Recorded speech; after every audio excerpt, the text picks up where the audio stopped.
मैं जागीरदारनी मशहूर थी।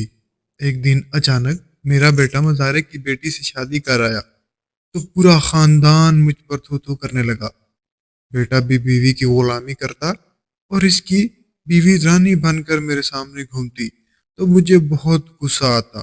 तभी जब बहू नहाने के लिए गई तो एक जहरीला बिच्छू उसके कमरे में छोड़ दिया ताकि वो रास्ते से भी हट जाए और मुझ पर नाम भी ना आए।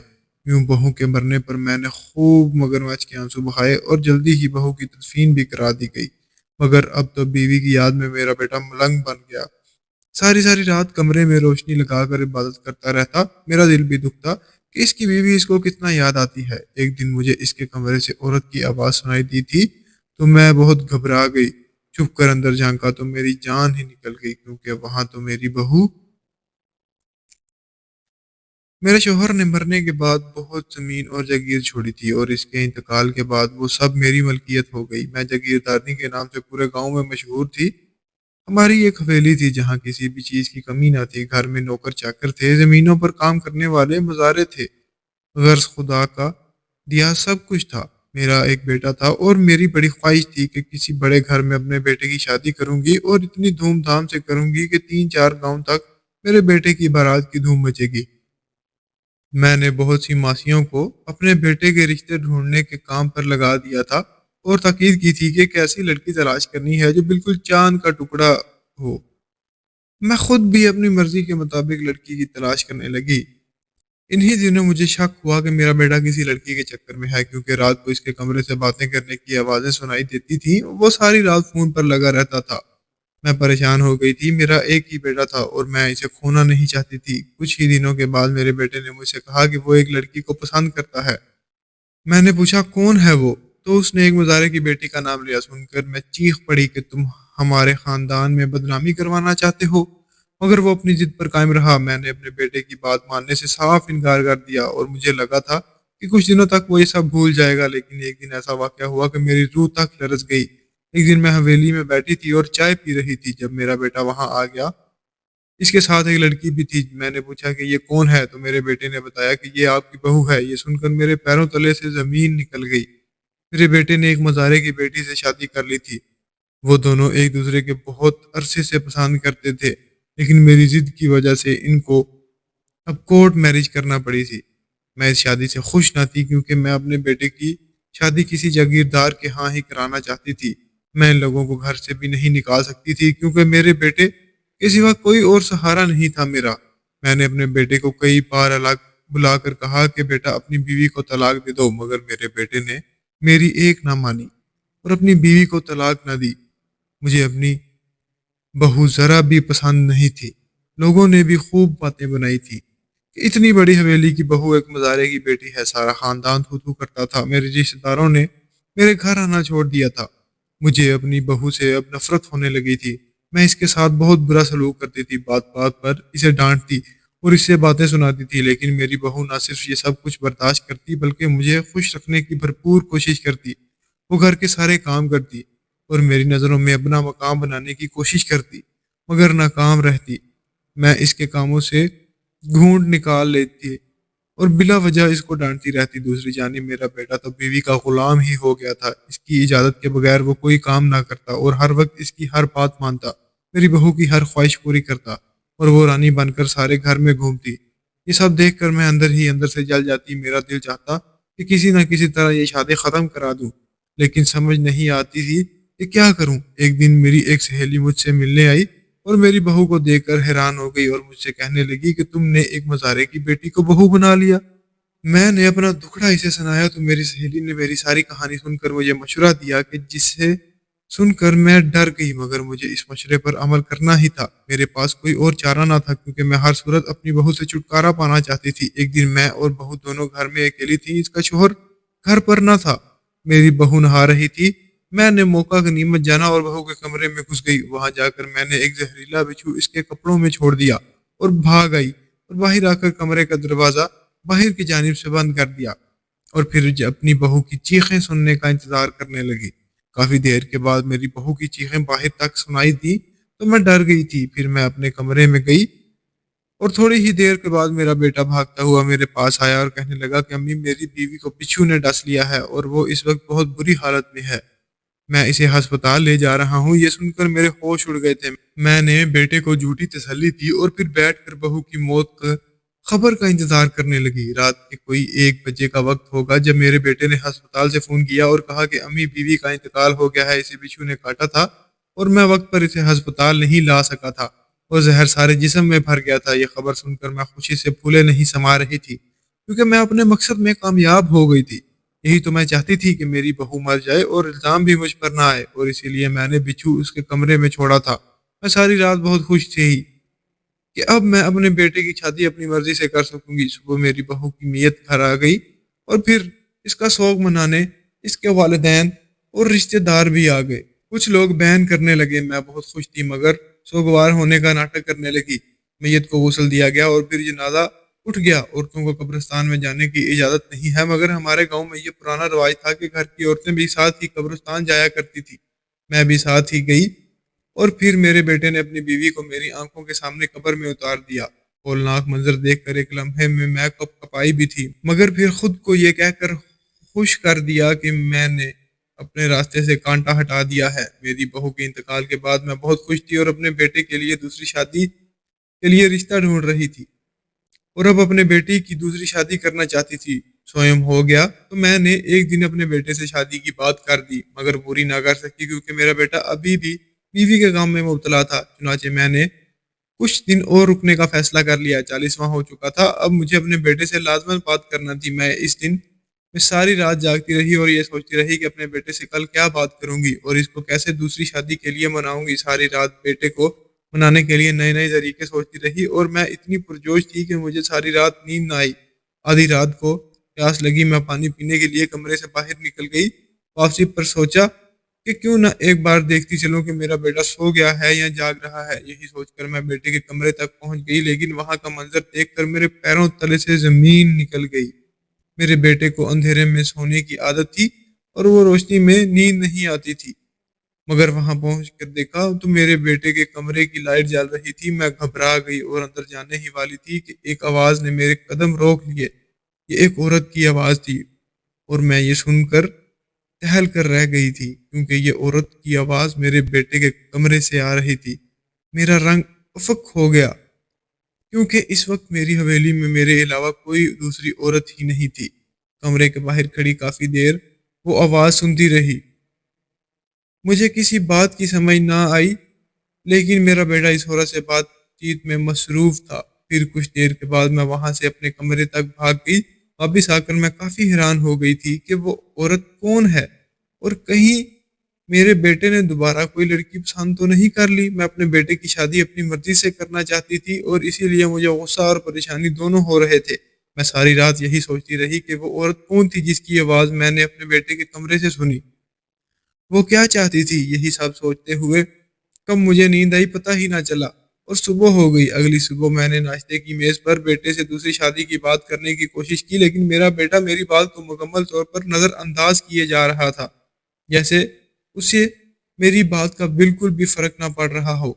मैं इसे दूसरी शादी के लिए उकसा रही थी, वो खामोशी से बैठा सुन रहा था। मुझे गुस्सा आ रहा था और रात वाली औरत की आवाज से मैं पहले ही परेशान थी, इसीलिए इस बात का पक्का करना लाजिम था कि वहां सच में मेरे बेटे के कमरे में कोई औरत थी या नहीं। हो सकता था कि ये मेरी गलत फहमी हो, कमरे में कोई भी ना हो। मैंने आज रात फिर से बेटे के कमरे में जाने का फैसला किया। मैं जानना चाहती थी कि इस औरत की हकीकत क्या है। सारा दिन मैं इसी मुतालिक सोचती रही कि कहीं दोबारा मेरे बेटे को किसी मज़ारे की बेटी को पसंद तो नहीं आ गई। मैं इस वक्त को याद करने लगी जब शादी से पहले मेरा बेटा चुप चुप कर गुजारे की बेटी से मुलाकात करता था। मैंने कई बार इन दोनों को साथ में छत पर देखा था, लेकिन मुझे अंदाजा नहीं था कि बात इतनी बढ़ जाएगी। मेरा बेटा इस मुजारे की बेटी से शादी कर लेगा। इस वक्त मैंने बेटे को बहुत ढील दी थी, लेकिन इस बार मैं ऐसा कुछ नहीं करने वाली थी। मैं किसी भी ऐरी गैरी लड़की से अपने बेटे की शादी नहीं होने दे सकती थी। इसीलिए मैंने दोबारा अपने बेटे के कमरे के बाहर चक्कर लगाने का फैसला कर लिया। रात को जब मुझे अंदाजा हो गया कि आधी रात गुजर चुकी है, मैं अपने बिस्तर से उठी और बावर्ची खाने में पानी पीने का सोचकर कमरे से निकल गई। बावर्ची खाने से होकर जब मैं वापस आ रही थी तो मैंने बेटे के कमरे की जानिब चली गई। वहां का मंजर देखकर एक बार फिर मेरे रोंगटे खड़े हो गए, क्योंकि आज भी मेरे बेटे के कमरे की लाइट जल रही थी। न सिर्फ लाइट जल रही थी, बल्कि अंदर से किसी औरत की आवाज अभी भी मुसलसल आ रही थी। मैं दीवार से कान लगाकर आवाज सुनने लगी, मगर आवाज थोड़ी कम थी। ठीक से अंदाजा ना हो रहा था कि अंदर मौजूद औरत मेरे बेटे से क्या बात कर रही है। फिर मेरे जहन में ख्याल आया, मैंने सोचा कि क्यों ना खिड़की से अंदर झांक कर एक बार तसल्ली कर लूं कि अंदर कोई औरत है या नहीं, और अगर है तो कौन है, इसका चेहरा तो नजर आ ही जाएगा। और यही सोचकर मैं खिड़की की तरफ बढ़ गई, लेकिन खिड़की बंद थी। सुबह हुई तो मैंने फैसला कर लिया, मुझे आज हर हाल में पता करना है कि वो औरत कौन है और वो किसकी आवाज है और वो मेरे बेटे के कमरे में आखिर क्या कर रही है। रात हुई तो मैंने एक बड़ी चादर ओढ़ ली, ताकि अगर कोई मुझे देख ले तो चादर में छुप जाऊंगी और कोई पहचान भी नहीं सकेगा। चादर ओढ़कर और घूंघट बनाकर मैं बेटे के कमरे की जानिब चली गई। आज भी वहां वही हाल था। कमरे की लाइट जल रही थी और अंदर से किसी औरत और मर्द के बोलने की आवाजें आ रही थी। मैं दीवार के बाहर खड़ी थी और दरवाजे को कान लगाकर बातें सुनने लगी थी। थोड़ी ही देर बाद बातें सुनने के बाद मैं खिड़की की तरफ बढ़ गई। आज मैं देखना चाहती थी कि वहां सच में कोई औरत है या नहीं। मैं आहिस्तेगी से खिड़की तक पहुंची। खिड़की का तख्ता खोलकर मैंने अंदर देखने की कोशिश की, लेकिन अंदर का मंजर देखकर मेरे कदमों तले से जमीन निकल गई थी। कमरे में वाकई एक औरत मौजूद थी, जो बैठी मेरे बेटे से बातें कर रही थी। इस लड़की की पीठ मेरी जानिब थी, इसलिए मैं इसका चेहरा ना देख सकी। और अब चूंकि मैं ज्यादा देर से अब वो आवाज सुन रही थी, मुझे वो आवाज थोड़ी जानी पहचानी सी लगने लगी थी। मैं सोचने लगी कि आखिर ये आवाज किसकी हो सकती है और किसकी ऐसी आवाज है मैंने पहले सुनी हुई थी। मैं दिमाग पर जोर डालकर ये जानने की कोशिश करने लगी कि ये आवाज आखिर किसकी है। ऐसा अगले 3-4 रोज तक चलता रहा। मैं रोज अपने बेटे के कमरे तक आती और ये जानने की कोशिश करती कि वो आवाज वाली औरत कौन है, मगर नाकाम वापस आ जाती। मुझे लगता कि मैंने ये आवाज पहले कहीं सुनी हुई है, या कोई जाना पहचाना शख्स जिसकी आवाज इससे मिलती है। शायद ये गांव की ही किसी लड़की की आवाज थी। एक रात मैंने देखा कि बेटे के कमरे से वो और एक लड़की निकले थे। लड़की ने नकाब किया हुआ था। वो दोनों कमरे से निकलकर छत पर चले गए थे। अब तो मेरी परेशानी मजीद बढ़ गई थी। अगले दिन मैंने बेटे से कहा कि अब तुम्हें दूसरी शादी कर लेनी चाहिए। वो कहने लगा, हाँ माँ, मैं भी यही सोच रहा हूँ कि अब दूसरी शादी कर लूँ, लेकिन मैं अब की बार भी अपनी पसंद की ही लड़की से शादी करूंगा। बल्कि एक लड़की पसंद भी कर ली है। बेटे की बात सुनकर मैं परेशान हो गई और सोचने लगी, वो यकीनन इसी लड़की की बात कर रहा होगा जो इसके कमरे में आती जाती है। दिन गुजरते जा रहे थे और मैं जान ही ना पा रही थी कि वो लड़की आखिर कौन है। मैं अपने बेटे से भी मैंने इस बारे में नहीं पूछा, क्योंकि मैं ये सब खुद जानना चाहती थी। एक दिन मैं अपने बेटे के कमरे में गई तो वहां किसी लड़की के कपड़े देखे। यानी रोज रात को कोई लड़की यहाँ आती थी। कई दिन मैं जाकर पहरा देती रही, मगर मुझे नींद आ जाती थी, इसलिए मैं इस लड़की को आते देख ना सकी थी। मुझे डर था कि पहले की तरह फिर से मेरा बेटा मुझे बगैर बताए शादी ही ना कर ले।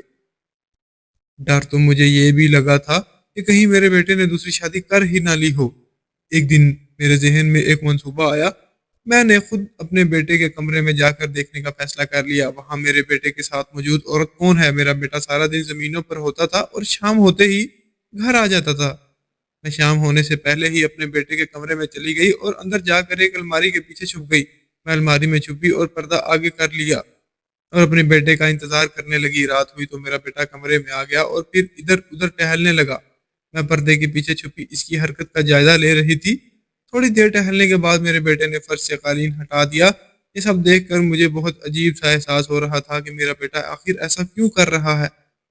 लेकिन जब इसने कालीन फर्श से हटाया तो फर्श को देखकर मैं कपकपा कर रह गई। वहां फर्श पर सीढ़ियां मौजूद थीं जो नीचे की जानिब जा रही थी। मैं ये सब कुछ देखकर चौंक कर रह गई थी कि मेरे घर में ये पुरस्रार सीढ़ियां हैं और मुझे पता ही नहीं ये सीढ़ियां आखिर जाती कहाँ होंगी। मेरे जहन में तरह के ख्यालात आने लगे थे। मैं इन्हीं सोचों में मगन थी कि अचानक मैंने एक अजीब नजारा देखा, जिसे देखते ही मेरे रंग उड़ गए। मैंने एक लड़की को देखा जो सीढ़ियों की मदद से ऊपर आ रही थी। ये सब देखकर मेरा दिमाग फटने लगा था। अगला लम्हा इससे भी ज्यादा हैरत अंगेज था, क्योंकि जब मैंने इस लड़की का चेहरा देखा तो मेरे पैरों तले से जमीन निकल गई। मेरा सर चकराने लगा था और दिल घबराने लगा था, और फिर मैं चीख कर बेहोश हो गई और जमीन पर गिर गई। मुझे होश आया तो मैं खुद अस्पताल के किसी बिस्तर पर पाया और मेरे दोनों हाथों पर ड्रिप लगी हुई थी। खुद को अस्पताल में देखकर मैं घबरा गई और दिमाग पर जोर डालकर याद करने लगी कि आखिर मेरे साथ हुआ क्या था, मैं यहाँ कब और कैसे आई। तो मुझे सब याद आ गया। इतने में एक कमरे का दरवाजा खुला और एक नर्स के साथ मेरा बेटा अंदर दाखिल हुआ। मुझे तंदुरुस्त पाकर मेरा बेटा खुश हो गया था और आकर मुझसे लिपट गया। मुझे समझ नहीं आ रहा था कि ये सब आखिर क्यों कर रहा है। फिर नर्स ने मेरा मुआयना किया और चली गई। नर्स के जाने के बाद मैंने अपने बेटे को देखा और कहा कि बेटा, अभी मैं कुछ कहने ही वाली थी कि मेरे बेटे ने मेरी बात काट दी और कहने लगा कि अम्मी, मैं जानता हूँ आप क्या कहने वाली हैं, लेकिन अभी आपकी तबीयत खराब है। मैं नहीं चाहता कि मजीद तबीयत खराब हो जाए। आप इस वाक्य को अभी छोड़ दीजिए और आराम कीजिए। जब आपकी तबीयत बिल्कुल ठीक हो जाएगी तो मैं आपको खुद बता दूंगा आप अस्पताल कैसे पहुंची और वहां जो आपने देखा वो क्या था। मेरा बेटा ये कहकर चला गया, लेकिन मुझे मजीद बेचैन कर गया। मैं सोचने लगी, जो मैंने देखा था वो कैसे मुमकिन हो सकता है। मेरे जहन में अजीबोगरीब ख्यालात आने लगे थे, क्योंकि वो लड़की जिसको मैंने अपने बेटे के कमरे में सीढ़ियों से ऊपर आते देखा था, उसकी शक्ल मुझे बिल्कुल मेरी बहू जैसी लगी थी और इसको देखते ही मैं बेहोश होकर गिर गई थी। मुझे यकीन नहीं था कि मैंने इसे ही देखा था या कोई और लड़की थी। ऐसा भी तो हो सकता है कि मुझे इसका चेहरा अपनी मरहूम बहू जैसा लगा हो, क्योंकि वो तो मेरी बहू हो ही नहीं सकती थी, क्योंकि मेरी बहू तो मर चुकी थी और मेरी नजरों के सामने ही उसे कब्र में उतारा गया था। मुझ पर खौफ और कपी तारी हो गई थी। 2 दिन के बाद मुझे अस्पताल से छुट्टी हुई थी। मेरा बेटा मुझे घर ले आया था। घर आते ही मैंने सबसे पहले अपने बेटे से वही सवाल किया कि बेटा, मगर मेरी बात पूरी होने से पहले ही मेरा बेटा बोला कि अम्मी, आपको सच जानना है तो ठीक है। फिर मेरा बेटा बाहर गया और थोड़ी ही देर के बाद मेरे कमरे में वापस आ गया। जब वो वापस आया तो उसके साथ एक लड़की थी जो कोई और नहीं बल्कि मेरी बहू थी। इसे देखकर मैं एकदम से टहल सी गई। मैं फौरन उठ खड़ी हुई। खौफ मेरी आंखों में वाज़ेह था, मेरे जिस्म पर कपकपी तारी हो गई थी। मुझे इतना खौफजदा देखकर मेरे बेटे ने मुझे कंधों से सहारा दिया और संभाला और बिठाया। फिर मुझसे मुखातिब होकर कहने लगा, अम्मी, मैं जानता हूँ कि आपने मेरी बीवी की जान लेने की कोशिश की थी, मगर वो मरी नहीं थी। ये सब सुनकर मैं हैरत ज़दा रह गई। फिर मेरी बहू और बेटे ने मिलकर मुझे सारी दास्तान सुनाई। मेरी बहू ने बताया कि जिस दिन मेरी सहेली घर आई थी और मुझे बिच्छू के जरिए मारने का मंसूबा बता रही थी, मेरी बहू ने वो सारा मंसूबा सुन लिया था और मेरे बेटे को बता दिया था। जैसे ही बिच्छू कमरे में रखकर बाहर आई थी, इसने इस बिच्छू को मार दिया था। फिर मेरे बेटे ने अपनी बीवी की तबीयत की खराबी का बहाना किया था और इसे अस्पताल ले गया था और वहां मुर्दा खाने से किसी लाश को घर ले आया था, और जिसे हमने दफन किया था वो मेरी बहू नहीं बल्कि मुर्दा खाने से हासिल की गई एक लाश थी। मेरे बेटे ने बताया कि मैंने ऐसा इसलिए किया क्योंकि आप दोबारा भी इसकी जान ले सकती थी। आपकी बहू बहुत अच्छी है। वो छोटे से खानदान से जरूर है, मगर छोटी सोच की हामिल नहीं। वो चाहती तो आपको जेल भी करवा सकती थी, मगर इसने मुझे समझाया और कहा कि हमने इसी घर में रहना है तो क्यों ना नीचे एक और कमरा बना लें। इससे आपकी अम्मी को मेरे होने का एहसास भी ना होगा और फिर कोई मसला भी नहीं होगा। फिर मेरे बेटे ने बताया कि इन्होंने नीचे तहखाना बना लिया और मेरे बेटे की बीवी वहीं रहने लगी। वहां नीचे कमरे में हर तरह की सहूलत थी और रात को मेरी बहू वापस ऊपर आ जाती और इस तरह वो दोनों जिंदगी गुजारने लगे। ये सब सुनकर मुझे बेहद शर्मिंदगी का एहसास हो रहा था। अपनी बहू के साथ मैंने कितनी नाइंसाफी की और उसे कितना सताया, मगर उसने मेरा ख्याल किया। मैं अपने बेटे और बहू से माफिया मांगने लगी तो मेरी बहू ने कहा कि अम्मी, माफिया मत मांगे। फिर उन्होंने मुझे माफ कर दिया। इसके बाद हम तीनों इकट्ठे इसी हवेली में रहने लगे। मुझे अपने गुनाह का एहसास हो गया था और गुनाह का एहसास होना ही सबसे अच्छी चीज है। मैंने आखिरकार हजारे की बेटी को बहू के तौर पर तस्लीम कर ही लिया था। फिर मैंने गांव में एक बड़ी दावत का एहतमाम किया और गांव के सभी लोगों को इस दावत पर बुलाया और इस दावत में मैंने अपनी बहू का खुल्लम खुला ऐलान किया। लोगों ने आवाज उठाई थी कि आपकी बहू तो मर गई थी, मगर मैंने लोगों को बताया कि वो मेरी साजिश थी। मैंने इस दिन सब लोगों के सामने अपनी सारी जागीरों और जमीनों का मालिक अपनी बहू को बना दिया।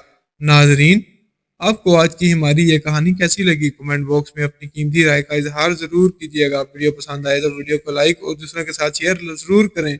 मज़ीद इस तरह की सबक आमोज कहानियाँ और वाकयात सुनने के लिए हमारे चैनल अली टीवी को जरूर सब्सक्राइब करें। शुक्रिया। अल्लाह हाफिज।